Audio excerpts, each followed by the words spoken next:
Welcome into an emergency episode of the Power 26 with the news breaking that Dusty May is leaving Michigan for the Dallas Mavericks alongside Angus Trangmo. I'm Wesley Stomba. Angus, are you as shocked as I am? You're probably pretty shocked, so I would probably say no, but it's definitely surprising. I mean, it's it's a little worrisome for college coaches because Dusty May was already one of the best guys in the country, and now we haven't seen a guy make this jump in a while, usually because it Yeah. doesn't work. But I don't I don't know why he would do that, to be honest. Like, I don't see what's in it for him right now. So I am surprised for sure. And it's a big blow for I mean, Michigan. yeah, it's huge. When you look at Michigan, like he was there for the recruitment of pretty much everybody who's on that team. So, and it's late in the cycle. I do you think they just go to an assistant, or is there a mid-major coach out there they'd try to pursue? I think they already did. Oh, they did already. Yeah, they already went to an assistant. So I think which that's kind of makes it sense. makes sense, I Yeah, think. Yeah. I think Mike Boynton will be interim head coach for the upcoming season, which isn't that interesting to you that they gave him an interim tag even yeah, though it's June? Like that maybe is they pretty might, weird. that's probably not gonna be the case. I don't know. It It's seems not like much of a vote of confidence in him yeah. to call him the interim head coach. But I think to stay within the program makes sense. Just it's so late in the cycle. There's not a lot of guys still out there. And for your roster, trying to keep guys from just jumping to the portal, I think to Mhm. stay with some continuity and a guy who's been under Dusty May makes sense. Yeah, absolutely. And recruiting wise, I mean, obviously, they're gonna have a good roster because they're the defending national champions, but it's gonna hurt because Dusty May was such a good recruiter at Florida Atlantic, Yeah. and then he brought that to Michigan and he turned it into, you know, a national championship caliber team with a bunch of guys that like Jax Linneborg started at Central Arizona and then went to UAB and then or Eastern Arizona, excuse me, and then like it's just like he's so good at that. And for a guy that's so good at recruiting, he was probably like fifth on my list of college coaches to make the jump. Yeah, I So that saw a report that they tried to get John Shire, and it was a mhm. no from him. Who do you think other than John Shire was above him? um it feels like Bill Self is on the way out at Kansas. Yeah, So I thought that might be something that like you got to make him say no. Uh, I also thought about not not Tommy Lloyd, but what if an NBA team went after Dan Hurley? We already kind of saw it with the yeah, Lakers, but I think that's another guy that I was thinking might make the jump. And then obviously Patino's already been an NBA coach. So, yeah, and he's done a really good job at St. John. So I think that's the four guys that I had um, above yeah. May. But Dustin May is a really good It's really coach, an interesting and I think move it's a good for hire them. for the Mavericks. But in the scope of college, Michigan, that's a huge setback. Yeah. I mean, he is, I think, was the best coach in the country the last couple of years. Mm, I mean, even his time at FAU to take that program that was not talked about at all to a Final Four, and then he goes to a Michigan program that obviously historically has had success, but was kind of in the dumps with a lot of just weird situations. Juwan Howard punches a guy like, mm, and they didn't, win a lot of games for a couple of years there. And then in 2 years at Michigan, he wins the national championship. mm. So, he's a hell of a coach. There's just like with players, there's a very big difference between college basketball and the NBA. So we'll see whether it translates. But I do think for the Mavs, it's a good idea to try at the very Mm. least. It also makes me think that the Mavs are probably going to die more at 9 Yeah. on draft night. Or, well, maybe they Which weren't, and they were now they're going to, now that Dusty May said yes to the job, but it feels like that would work really well. keeping that connection. That feels a little high for Mara, I think, as an NBA I guy. agree. I agree, but there's a bunch of mocks sending him like around that range. And there's no other Michigan dudes that are like Um, good prospects. So that's the one guy that you have from that national championship team. yeah, Um, from the Big Ten to the nearby Missouri Valley. You want to get into that as well? yeah. Do you want to touch on just the hire from Dusty May's perspective a little bit before we change? Yeah, Like, do you think it yeah. was I smart mean, for his career? it's so hard to tell because it's been like 3 hours. I think obviously we'll get a better idea of that based on how the Mavericks are, and like obviously you've got a lot of talented guys on that team. Like you have obviously Cooper Flag, and I think that's probably the Yeah, vision that the Mavericks are going for is like Dusty May has done such a good job developing a bunch of different guys, and now he gets to coach like raw potential Cooper Flag, and he's not the only one. I mean, you have Derek Lively who had a really good rookie year when they went to the finals, and then a few other guys. So I think it's interesting to see Dusty May do this, especially after winning the national championship. I would expect him to yeah. see Michigan out a few more years, but I don't know. Maybe it pays off. We'll see. It's just that the college and NBA coach pipeline just I don't know, it hasn't worked in recent years.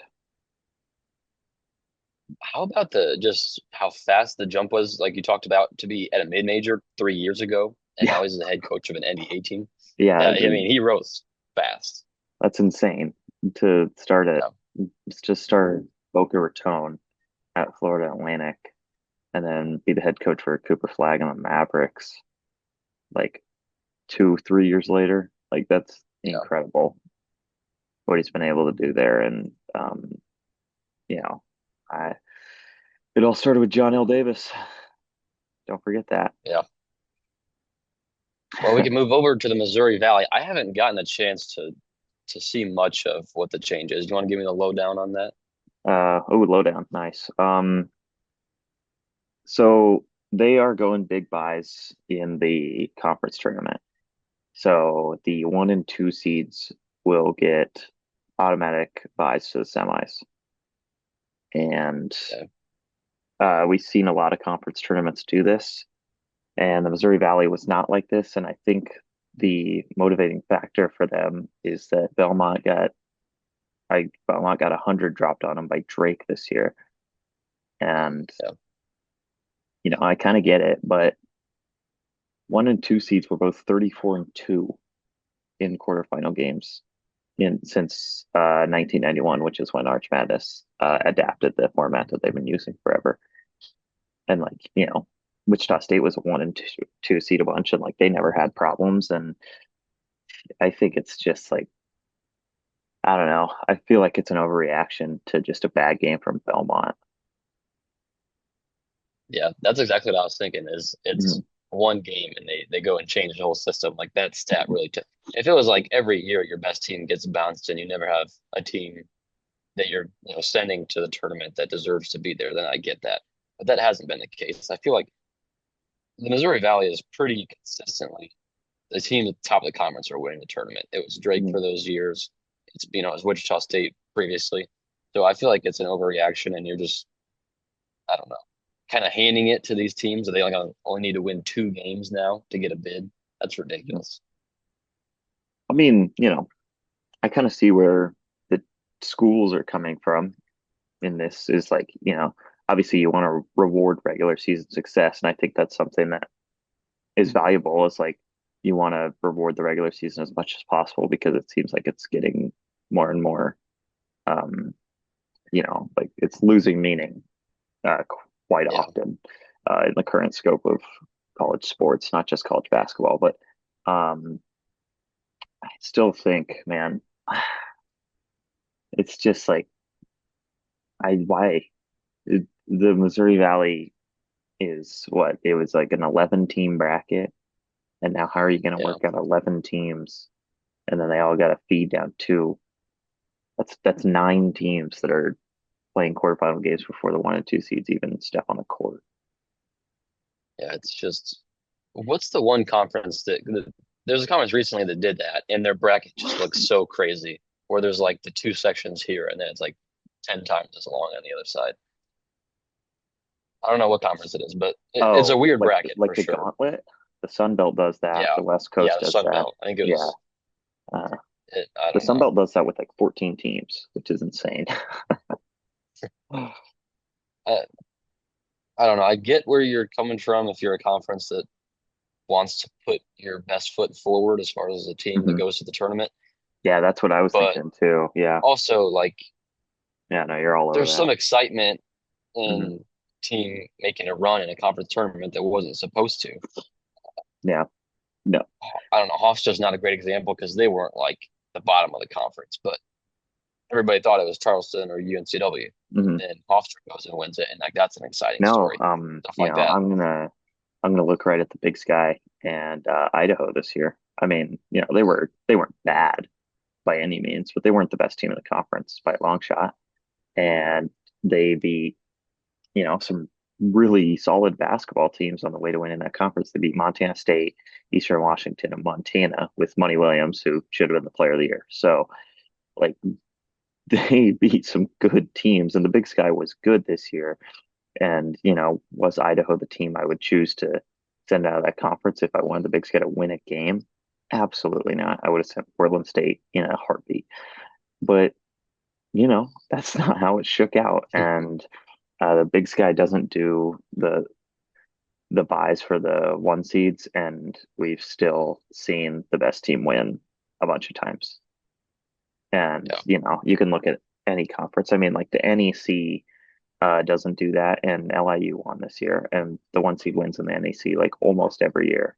Like Vermont has gone to the tournament about 30 years in a row for this year when UMBC finally broke through, and they were the one seed like every single year. So yeah, it's like you're not. How do I put this? I mean, it's not the conference's fault that a one seed played bad. yeah, Like it should become the conference's problem when an upset happens. It should become the coach's yeah. problem and the school's And problem. yeah, and it also is not the worst publicity for your conference to get more Mm. different teams in the tournament. Like there was probably a period of time in the early 2000s where most people in the country thought Wichita State was the only Missouri Valley team they could name because that was just the team that was there every year. Like it doesn't hurt to say, hey, we have some other teams that can make some noise. Mm. I think just like so many more people watch March Madness than Champ Week.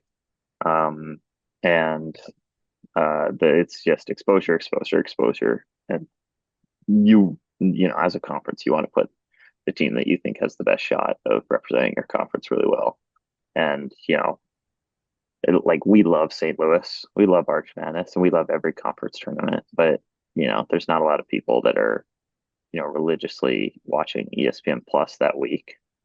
They just tune into March Yeah, Madness the week after. You know what I mean? So, yeah. I think it's kind of weird timing after the tournament expansion because if anything, you might think conferences would be more okay with having the one seeds not get the automatic mhm. bid because Yeah, maybe because they they have a can get in chance at at large getting way easier yeah, now, even though, exactly. it is, well, it kind of raises the question, like, I think the Missouri Valley might not have trust in the committee after these past few years because, like, Indiana State got left out for Virginia in 24, I think that was. Yeah. Um, Obviously, Belmont, no one even looked at Belmont this year, which was just wrong because they were an amazing team. Um, and you can go back into the past years and like, Drake had some teams that didn't win the conference before they had Ben McCollum and, like Darren DeVries in his last year. They had some teams that probably should have been tournament teams and just didn't win the conference tournament. And like, I think the Missouri Valley, out of every conference in the nation, has the least amount of trust in the committee. So instead of saying, well, we're just going to hope that they put our teams in with 8 new spots. They're just saying, okay, we're not even going to try because, Yeah. they've kind of gotten the short end of the stick a lot of different times. And, you could look at a bunch of other mid-major conferences and say the same thing. Like the West Coast, it took Santa Clara getting a bunch of different wins to even get consideration to the tournament, let alone get in. Like San Francisco has had a few years where it's just like, why is the committee not even putting that team in the next four out? Because those guys are better than, Georgia Tech. Like, Yeah. And I I can't don't even know. recall a year that the Missouri Valley had two teams in the tournament. So it Mhm. they, like you said, there's I, just rem- I, not re- I much remember trust. I remember one year Drake, because Drake played Wichita State in the Final Four or in the first four in 2021. Hmm. And then I think Belmont or not Belmont. It was someone that got the bid, but they sent two teams that year. Okay. Yeah. But yeah, I don't know. It's a lot of people are unhappy about it. I'm not definitely against it, but I Yeah, would say neither am I'm I. But slightly against it. I kind of get where they're coming from. But like you said, really weird timing. Um, and I think it's just a matter of they're not really, I don't think they've really approved of the committee in recent Yeah, years. That Indiana State one stuck out like a sore thumb, and that's got to be yeah. what's on the front of their minds. I remember Illinois State beat them in their gym when they were ranked that year. So that honestly, that game might have been part of what cost them.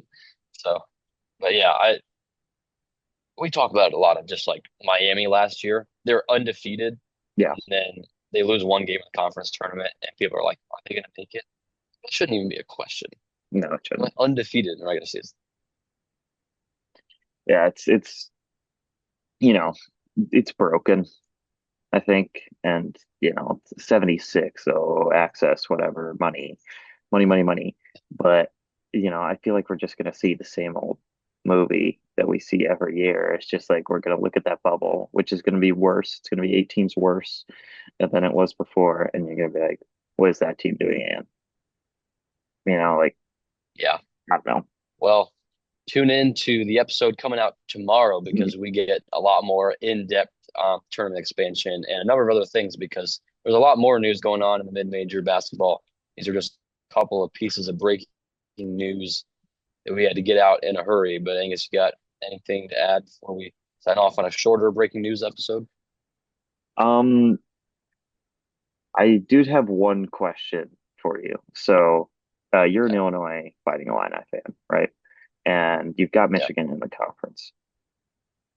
What does this move mean for your program? Because Illinois is probably going to be a preseason top five team next year. And Yeah. this is probably the highest expectations Illinois has had in a while. So how do you think this impacts both Illinois and the rest of the programs in the Big Ten? I mean, it opens the door a little more. I think Illinois probably would have been the favorite in the Big Ten regardless because they were going to be a top five team in the country, but Michigan was probably number two. So, I mean, it's just, it'll have ripple effects, I think, across the Big Ten because it weakens Michigan this year and especially going forward because the Mhm. development that Dusty May had on this program, like, just, I don't know if the guy who's stepping up, maybe he'll be awesome. Maybe they'll have to find somebody else, but it's going to be really hard to replace what Dusty May did from Michigan. So I'm not necessarily going to proclaim that Michigan's going to be down for the foreseeable future, but not going to be as good as they would be with Dusty May. Mhm. That's all I had. All right. Well, that will conclude this breaking news episode of the Power 26. Dusty May is going to Michigan, and they're No, he's not. altering He's the. leaving Michigan.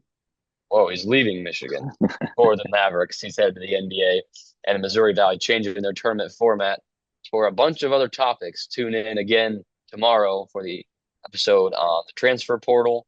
And what else was in that? We had some coaching Tournament changes expansion, that we liked, coaching. tournament expansion.